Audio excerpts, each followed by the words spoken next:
What's going on, guys? Welcome back to Pure EVil MMA. I'm your host, as always, Evil Eddie, and I got a real special episode for everybody today and a very special guest. We got Nolan King joining us to break down Dana White's Tuesday Night Contender Series Season 2. What's going on, Nolan? How you doing?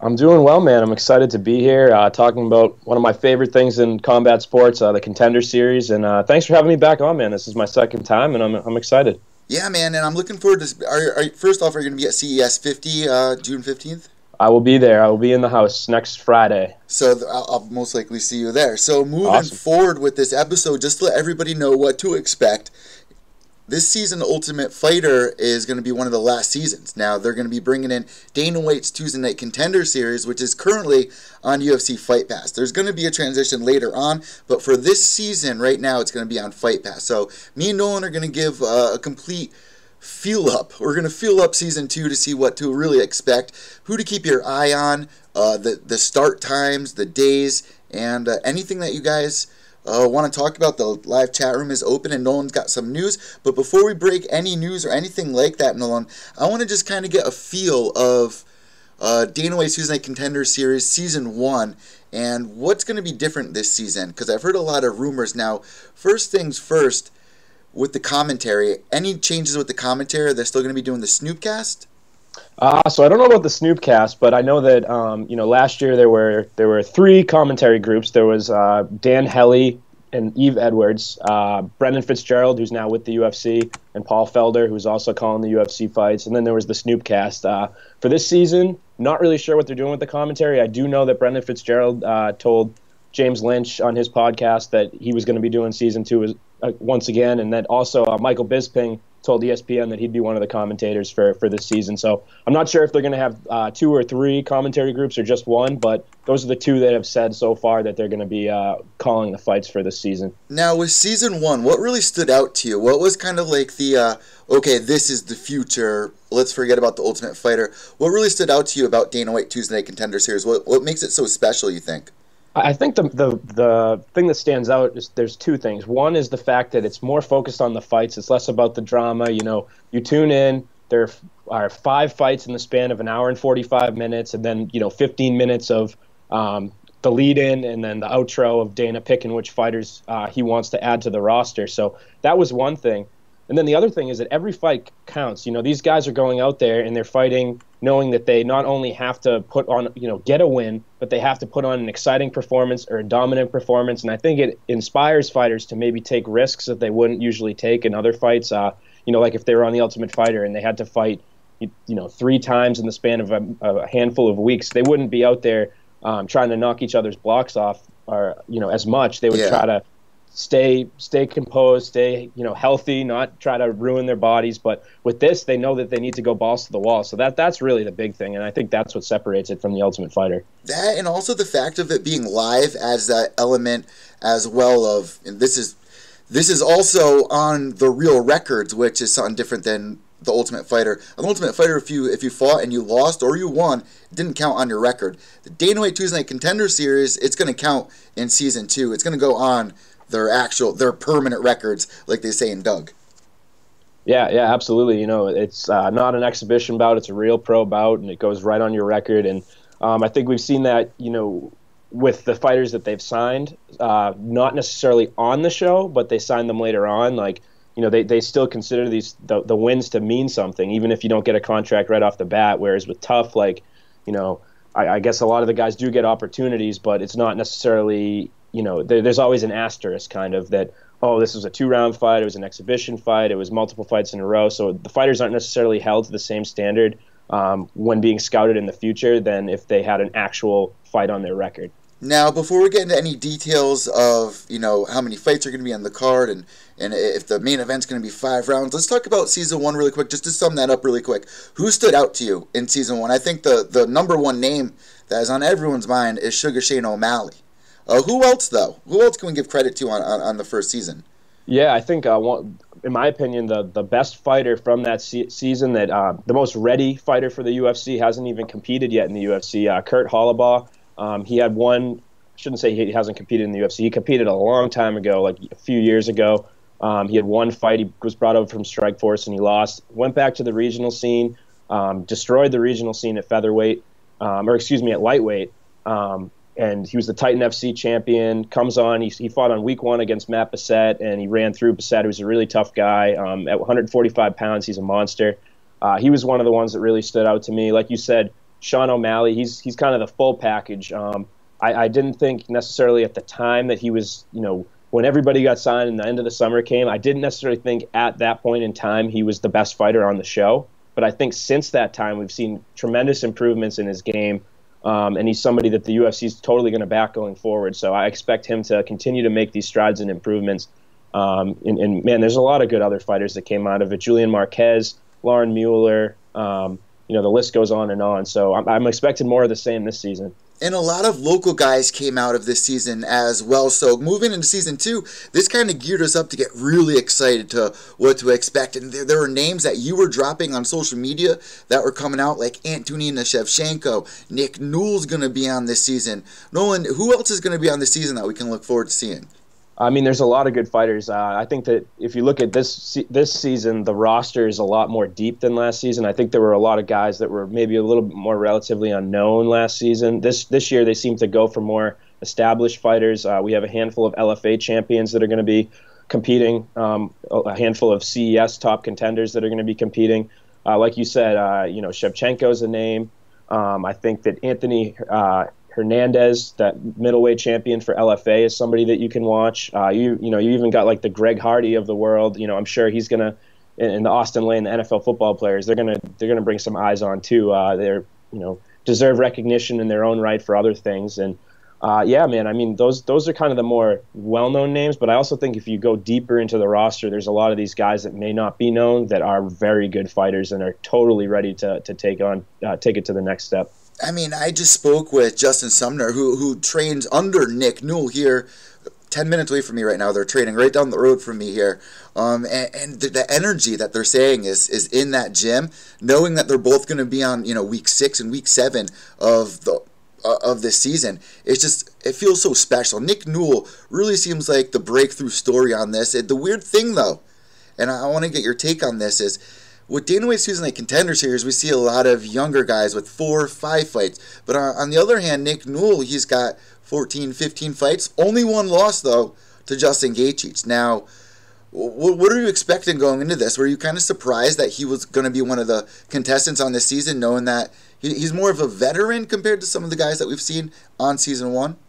I honestly, I might be in the minority here, but I think it was the right move for him. I think that there was some question about where he was going with his career. He had that retirement. He was out for a few years, came back, looked great in his LFA debut. But I feel like I wouldn't want him to rush into a situation like this. I think if there's any question in people's minds about, what he can do in the cage, that they should put him on the show. This is a perfect example, of a fighter that should be on the show, proving yourself to the UFC. Because the UFC, for whatever reason, is tentative about signing him. I don't know why, but it's just the way that it is. So he should make any doubt in their mind go away with this opportunity. And for Newell, is he good enough to be in the UFC right off the bat? Yeah, absolutely. He's not. If he got signed, he would not be the worst lightweight on the roster by far.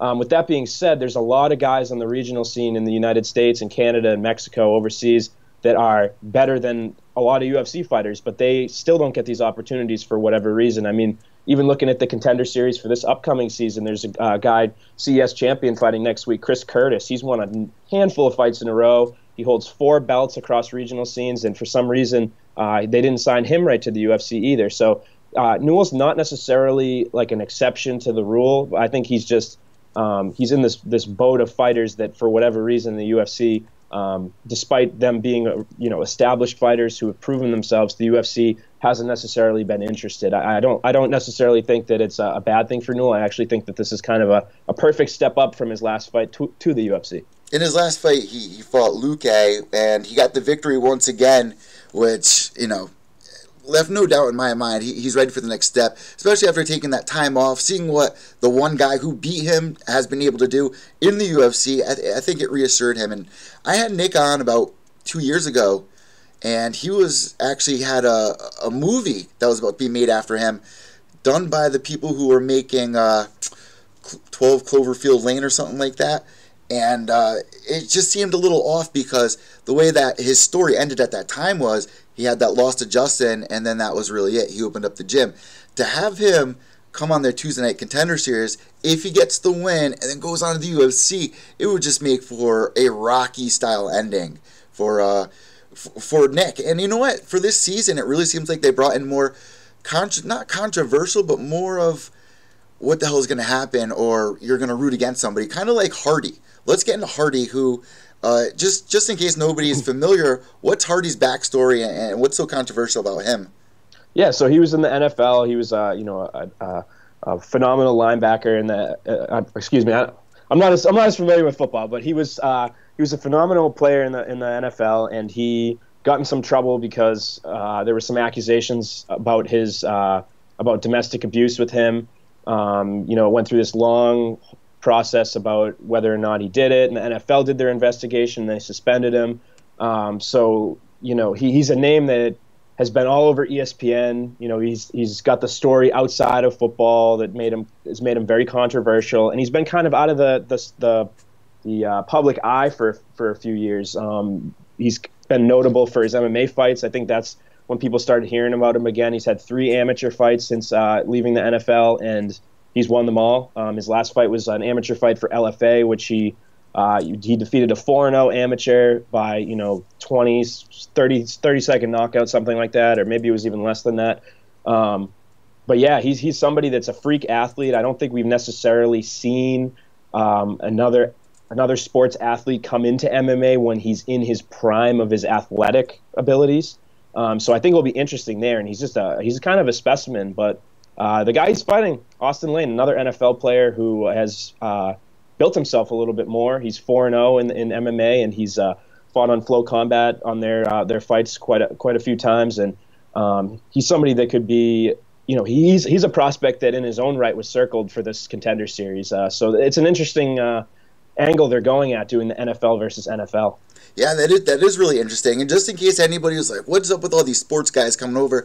This is nothing new. We've been seeing this for years, even going back to season 10 of The Ultimate Fighter. They had, Matt Mitrione, who was on the New York Giants, Brandon Schaub, college football. I mean, this is nothing new. But the success rate really isn't all that much. But at the same time, where these two are at right now, like you said, he's in his prime. We haven't seen somebody switch over in their prime. So this is going to be interesting to see. And another contender on this season that everyone is up in arms for, especially coming off of her win at Lion Fight a couple of weeks ago, that I was actually ringside for, Antonina Shevchenko, sister of Valentina Shevchenko. Watching that fight, I was a little worried because if she goes in there and has the same exact performance, which most likely won't happen because she was, doing Muay Thai and we're switching over to MMA. If it was the same performance, all stand-up, exactly the same, I don't think Dana White would sign her. And I love the Shevchenko sisters. They know this. I'm just being honest. Do you think, just being a Shevchenko sister, if she gets a win, not necessarily a finish, do you think that would be enough for her to come on to the UFC? Because let's not forget, they don't sign everybody on this season. Yeah, it's tough because I think last season I didn't necessarily have these notable names that have an extra promotable trait to them last season. They had mostly fighters that were from LFA that weren't champions that people didn't necessarily know. But now, like you said, they're bringing in these names that that are already established coming into the show. So it's interesting. It'll be interesting to see if they try to gear any of their decisions around this. I think season 1 they did a pretty good job of not getting too caught up in the performances or the aura of people that are coming into the cage. They seem to gear their decisions around the performances in the cage. So I'm hoping it stays that way. But if she goes out there and she puts on a very complete performance or a very dominant performance and she doesn't get a finish, I still think that they could sign her. She's definitely one of the names. There's only a couple women's fights this season so far. She's one of the names that you should have circled on your scouting report because I think that this is a perfect fight for her in terms of her career trajectory.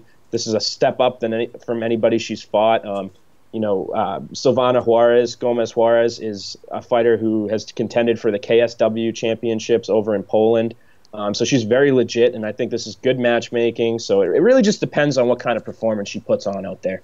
And you know what, to Antonina's defense here, let me say this. It would have been, maybe she played it safe, because if she ended up losing that fight and lost her title at Lion Fight, it wouldn't have looked that pretty coming into the UFC when we already knew that she was going to be on the Contender Series. MMA, on the other hand, we've seen Muay Thai girls or Muay Thai fighters come over to MMA. Look at Jarina Bars, the one girl who's beat Chris Cyborg in Muay Thai. She tried transferring over to MMA. Unfortunately, girls were just taking her down and grinding her out. Do you think maybe her opponent will play that same card, or what kind of opponent is Antonina facing here? Yeah, she's facing an Argentinian who, like I said, competed in KSW. But I think that that Juarez would be smart to go for the takedown. I don't think she wants to stand and trade with a Muay Thai fighter with quite the Muay Thai credentials like Shevchenko has. I think that this is the best girl that Shevchenko's fought, like I said. So I think that the ground skills that Juarez presents too will be her go-to. But we'll see. Shevchenko's done a solid job thus far of not letting opponents deal with her too much on the ground. But at the same time, if you look at the 5 opponents that Shevchenko's fought, their combined record at the time that she fought them is 4-5 between the 5 opponents. So she hasn't gotten, the type of experience and skill level that she's going to find in the Contender Series. So Nolan, who else is going to be on this season that we can look forward to seeing? Yeah, absolutely. I can run down some names for you. I think week 1, if you look at the fighters that I'm really zoning in on, I think Chris Curtis is one of them. He's the CES welterweight champion, a guy that's dominated on the regional scene, more of a seasoned veteran, kind of in that Nick Newell category of we don't really know why this fighter wasn't signed before, straight to the UFC. Training partner Sam Alvey under Dan Henderson. So I think he's one to watch on week 1. I think the other one to watch on week 1 is Kevin Holland. He's the #1 ranked middleweight in Texas and California, which if you follow the regional scene, those are 2 of the best regional circuits in the United States. So he's coming over to fight Will Santiago, a former CES title holder. So that's going to be a good fight. I think Holland and Curtis are my picks for week 1, which airs on Tuesday. And then if you look at the rest of the season, some names that stick out to me, I referenced Anthony Hernandez previously. He's the LFA middleweight champion. I think he's a phenomenal fighter. You've also got LFA light heavyweight champion Ryan Spann, a guy that was on Contender Series last year and it was finished fairly quickly, but has rebounded and not got down on himself, and he's going to be back. A couple other names, Dwight Grant. He's a AKA product, trains out with Cain Velasquez and all those guys. He's a middleweight. I've heard glowing things about him. All his teammates speak very, very highly of Grant. So he's one to watch. And then some other names, T. Edwards. He's a MMA lab fighter. He'll be fighting on week 3, trains down in Phoenix. He's an excellent lightweight, very highly skilled wrestler in college. And since he's come over to MMA, most of his wins have been by knockout. So he's another one to watch. And then later on in July, if you keep going, July 17th, there's two people that I've circled on my roster. Vince Morales, he's a bantamweight fighter, cousin of Ricky Simone, the UFC fighter. He's an excellent, excellent prospect that not a lot of people know about. And then on that same card with him, Macy Barber is a 115-pound LFA fighter who fought a couple weeks ago, actually. She's one to definitely keep your eye on. And then if you keep going on the season, later on, a couple of heavyweights that I've circled, Juan Adams, an undefeated fighter. He's fought for LFA. Dontel Mays, who I think is arguably the best heavyweight in the regional scene in North America. His record's not the best, but one of his losses was via disqualification, and more recently he's put on some phenomenal performances. So those are kind of my picks as of now. I know you probably were only looking for a couple, but I'm just so excited about this season. And we need to inform listeners that are tuning in specifically for what to expect this season. Yeah, absolutely. But that's my brief rundown. There's a lot of other guys. Ian Heinzich, the guy that Justin Sumter's fighting. He's an LFA interim champion right now. Excellent fighter. And then, like you said, Nick Newell, another guy. But yeah, man, the list goes on and on. They got a lot of these picks right. They got a lot more of them right than they got wrong. So just to let everybody know, this is going to be going down June 12th, which is this week, and ending August 7th. Now, I've been hearing a lot of rumors, Nolan, about them doing something in Brazil. What is this rumor about? Is this official? That we're going to be running an extra month this season? Yeah, so basically what's happening is, like you said, the season ends August 7th. That's the last United States episode. It will air live on Fight Pass on Tuesday, just like normal. Then August 8th, 9th, 10th, and 11th, they'll be flying out, I believe, I'm trying to think, 30 fighters from Brazil to do, must be more than that. I don't know. It's at least 30 fighters from Brazil to do record a version for the Brazilian, for Brazil. Pre-recorded. Pre-recorded, yes. So it will air in Brazil. Maybe I don't know exactly the airing date, but a couple months after, something like that, or maybe a month, and they'll have, I believe that they're having 6 episodes worth, so there'll be 30 fights, 60 Brazilian fighters, and that will take place 8th, 9th, 10th, and 11th at the Tough Gym in Las Vegas, pre-recorded, and once it airs in Brazil, it will be put on UFC Fight Pass. All over the world. So here in the States as well. Correct. We'll be able to watch it on replay as well as soon as it comes out as soon as it airs in Brazil. That's my understanding. So also, guys, let you know there's going to be 5 fights per episode. Nolan, is that enough? I think that's the perfect amount of fights for people to kind of digest in one. Yeah, sitting. Absolutely. Last summer, I thought it was perfect. Because there's not many times in MMA where we get to sit down, watch 5 high-level fights in 2 hours. You only have to dedicate 2 hours, and you still feel like you got something out of it. So I think it's perfect, man. Especially with the UFC schedule over the summer. Like, there's so many events in July that it would become unbearable if we had 10 fights a card or something. It would just be really tough to dedicate Tuesdays, Saturdays, sometimes Fridays, sometimes Sundays to your MMA. So I think this is perfect. We get our midweek dose and get us excited for the weekend when we have the full 12-fight card. So ultimately, we already know that ESPN is picking up UFC